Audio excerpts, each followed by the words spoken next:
दोस्तों नमस्कार। मेरे YouTube मंच सामाजिक अध्ययन सागर में आपका स्वागत है।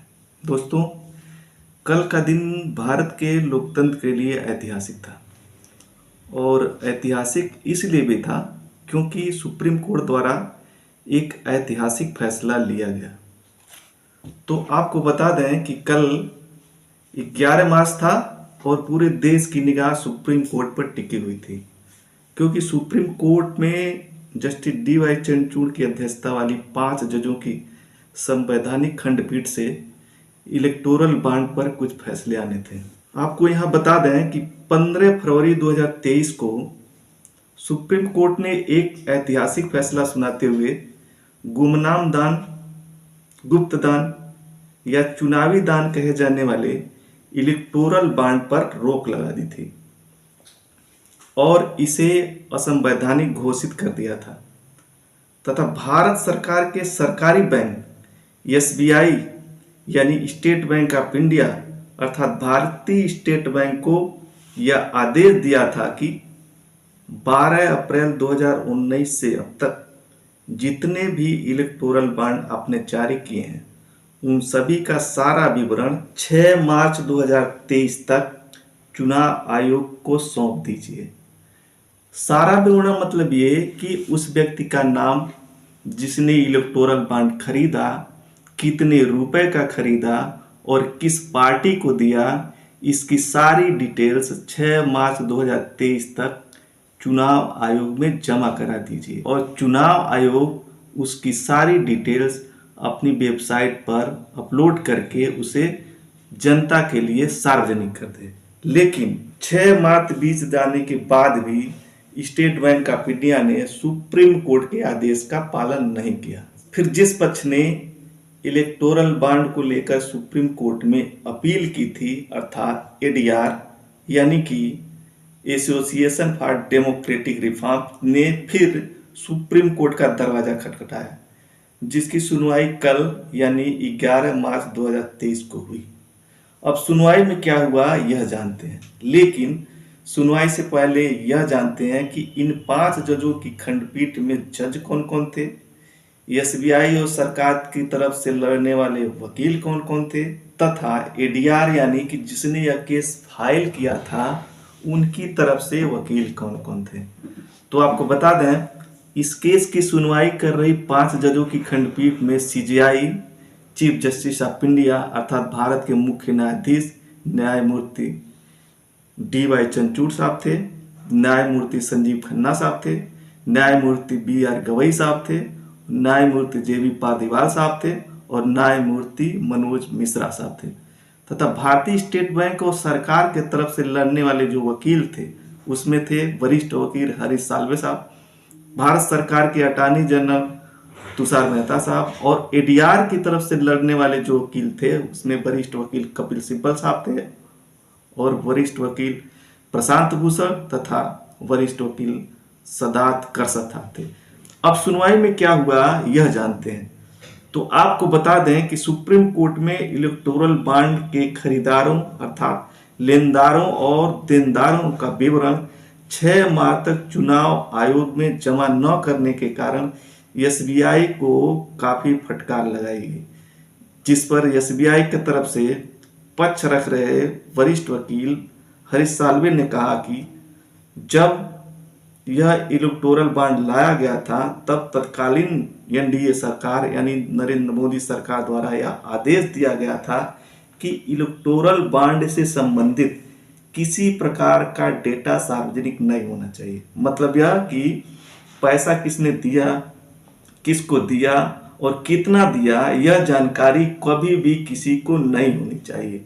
इसलिए इलेक्टोरल बॉन्ड की जानकारी कोर बैंकिंग सिस्टम में नहीं डालते, इसे बैंकिंग से बाहर रखते हैं।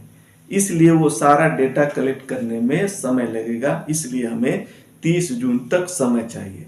इस पर chief justice of India justice DY Chandrachud साहब ने कहा, हमें तो यह बताया गया था कि इलेक्टोरल बॉन्ड से संबंधित जितने भी विवरण है उसे सील करके मुंबई की एक SBI की शाखा में सुरक्षित जमा है, तो फिर उन्हें लाया क्यों नहीं।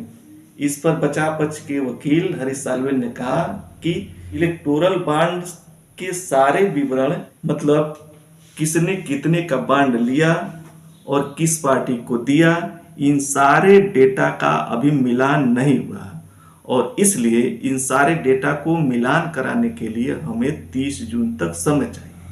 इस पर सुप्रीम कोर्ट ने कहा हमने डेटा मैच कराने के लिए आपसे नहीं कहा, डेटा मैच ईसीआई यानी इलेक्शन कमीशन ऑफ इंडिया कर लेगा। हमने आपसे सिर्फ यह कहा था कि 6 मार्च 2023 तक आप सभी का विवरण नाम सहित कि किसने बांड खरीदा, कितने का खरीदा और किसको दिया, इसका विवरण मांगा था। लेकिन 15 फरवरी को सुनवाई हुई और आज 11 मार्च है, यानी पिछले 26 दिनों में आपने क्या किया। आप हमसे समय मत मांगिए, आप यह बताइए कि पिछले 26 दिनों में हमने यह किया और इतना काम बाकी है, इसके लिए समय मांगिए।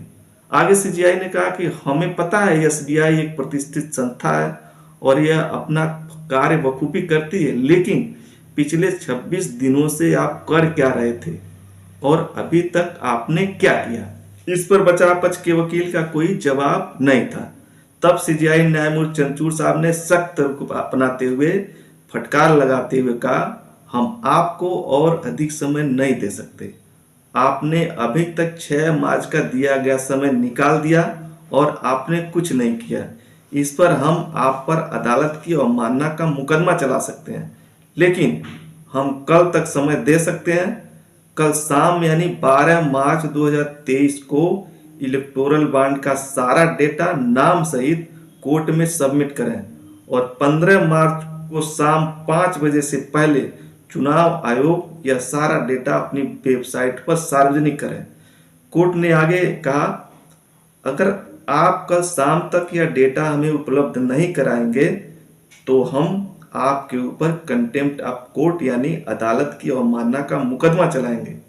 कोर्ट ने आगे फिर कहा इस इलेक्टोरल बॉन्ड के जरिए चंदे के रूप में जो पैसा आ रहा था उसे देश के प्रत्येक वोटर, प्रत्येक नागरिक को जानने का हक है कि किस पार्टी को कितना रुपया चंदे के रूप में मिला।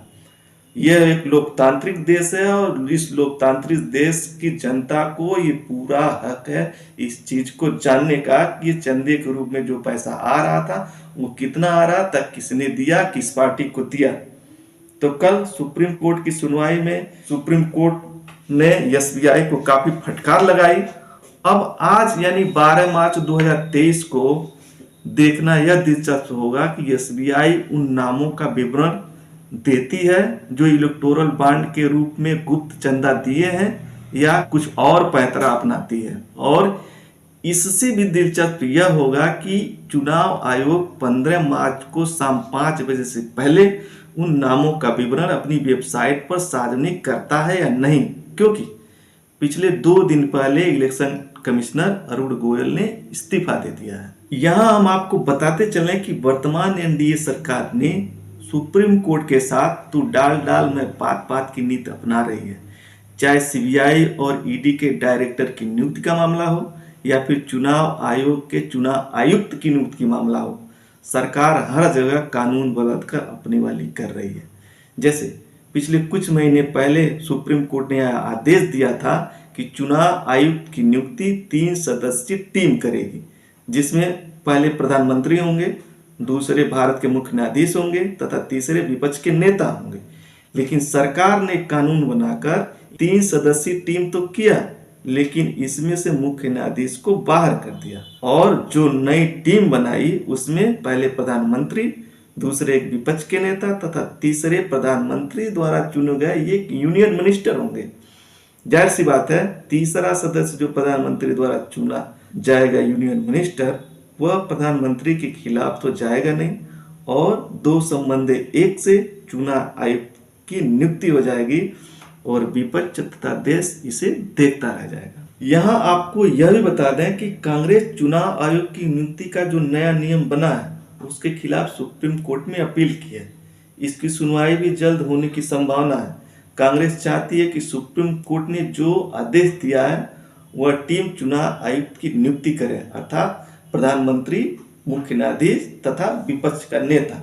बात करें अगर इलेक्टोरल बॉन्ड की तो इसके ऊपर मैं वीडियो बनाऊंगा और इस वीडियो को मेरे चैनल पर आप आकर देख सकते हैं। लेकिन अभी के लिए बता दूं कि इलेक्टोरल बॉन्ड एक ऐसा गुप्त चंदा, गुप्त दान है जिसे कोई व्यक्ति, फर्म, कंपनी, संस्था अथवा कोई अन्य अगर किसी पार्टी को चंदे के रूप में देना चाहे तो वह जितना पैसा देना चाहता है उतना पैसा एसबीआई की कुछ चुनिंदा शाखा में नगद जमा करना होगा। फिर एसबीआई उसे उतने पैसे का एक बांड देती है जिस पर एक यूनिक नंबर या एक बांड नंबर होता है।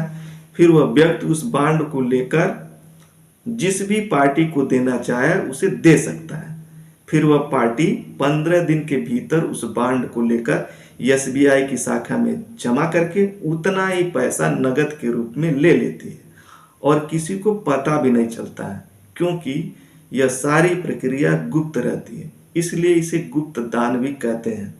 लेकिन वह पार्टी उस बांड को 15 दिनों के भीतर अगर एसबीआई की शाखा में नगद पैसे के रूप में प्राप्त नहीं कर पाती है तो उस बांड का सारा पैसा प्रधानमंत्री राहत कोष में स्वतः चला जाता है। वर्तमान एनडीए सरकार के अनुसार इलेक्टोरल बांड रूपी गुप्त धन चंदे के रूप में किस पार्टी को कितना मिला, कहां से आया, किसने दिया, उस पार्टी ने उस पैसों का क्या किया, खर्च किया या नहीं किया, इसे जानने का हक इस लोकतांत्रिक देश में भारत की जनता को नहीं है, जिसने खुद उस सरकार को बनाई है।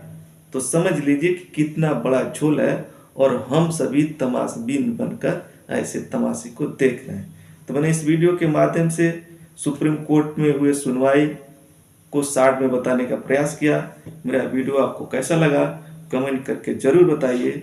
मेरे वीडियो को लाइक करें, अपने दोस्तों के साथ शेयर करें तथा मेरे इस चैनल पर नए हैं तो इस चैनल को सब्सक्राइब करके ऑल का बटन प्रेस जरूर करें ताकि मैं जब भी वीडियो अपलोड करूं आप तक सबसे पहले जरूर पहुंचे। आप अपना और अपने परिवार का ख्याल रखें। मिलते हैं ऐसे एक नए वीडियो में, तब तक के लिए जय हिंद, जय भारत।